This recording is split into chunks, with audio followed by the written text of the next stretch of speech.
Hello friends.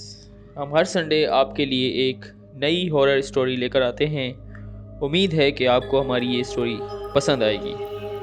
अगर आपको हमारी ये स्टोरी पसंद आई तो हमारे चैनल फनी संडे को सब्सक्राइब करें और बेल आइकन को प्रेस करना ना भूलें ताकि आपको हमारी हर आने वाली वीडियो का नोटिफिकेशन मिलता रहे।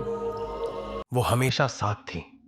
मीना और अंकिता, एक जैसी शक्ल, एक जैसी आवाज, एक जैसा बचपन, जैसे एक ही आत्मा को दो जिस्मों में बांट दिया गया हो।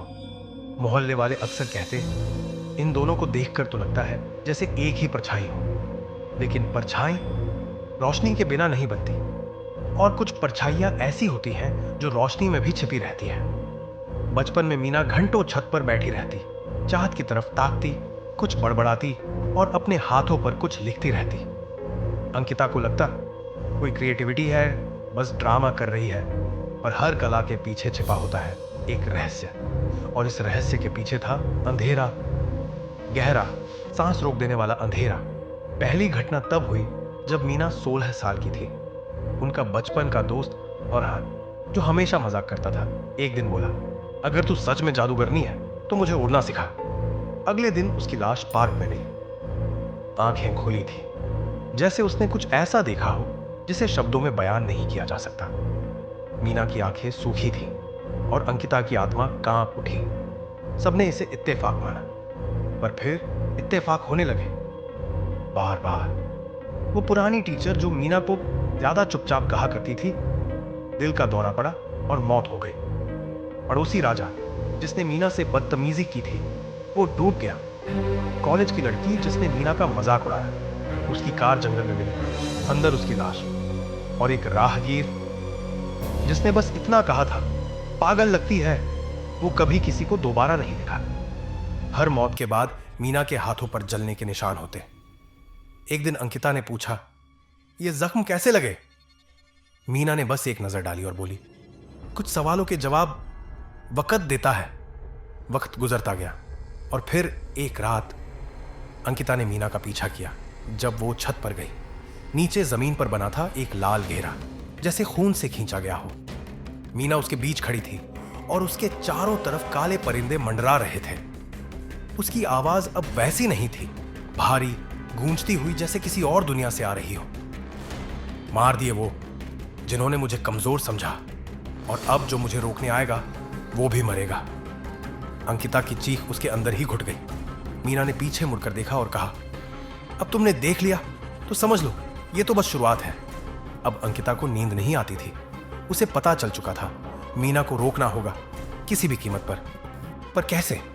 वो तो एक आम इंसान थी और मीना अब एक जादूगरनी थी और एक हथियारी भी। अंकिता बहुत उलझन में थी। क्या उसे मीना को रोकना चाहिए या फिर खुद भी वही ताकत हासिल करनी चाहिए? उसे पता चला कि एक जंगल में एक रहस्यमयी जादूगर रहता है, जावियर। कहा जाता था कि वो दूसरों को भी जादू सिखा सकता है। एक रात अंकिता जंगल में गई और जावियर से मिली।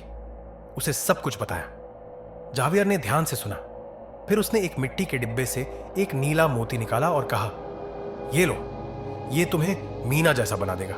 आवाज, चेहरा, सोच, सब कुछ। लेकिन याद रखना, अगर तुम उसका अक्स बनना चाहती हो तो उसकी परछाई भी बनो, और परछाई तभी वार करती है जब वो रोशनी से आगे निकलती है। अंकिता ने मोती लिया और मीना के बनाए गए घेरे में दाखिल हो गई। अब वो भी एक जादूगरनी थी, लेकिन मकसद अलग था। उसने लोगों के बीच एक अफवाह फैलाई, असली जादूगरनी अंकिता है। मीना को जैसे आग लग गई। उसकी आंखों में वही रोशनी, वही नफरत लौट आई, और एक रात वो अंकिता को मारने चली आई।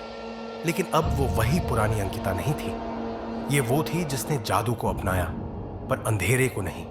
उसने जावियर के बताए हुए शब्दों से एक सुरक्षात्मक घेरा बनाया, ऐसा जादू जो हमला पलटा देता था। मीना ने वार किया, लेकिन वार पलट गया।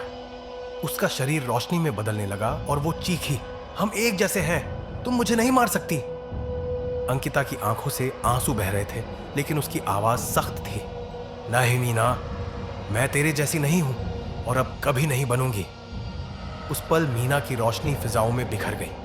अगली सुबह लोगों ने सुना अंकिता मर गई और हाँ, वो मर चुकी थी दुनिया के लिए। जो जिंदा रही वो थी अंकिता, एक नया चेहरा, नई पहचान और दिल में एक डरावनी याद। कभी कभी दुश्मन तुम्हारे आईने में होता है और उसे मिटाने के लिए खुद को जलाना पड़ता है।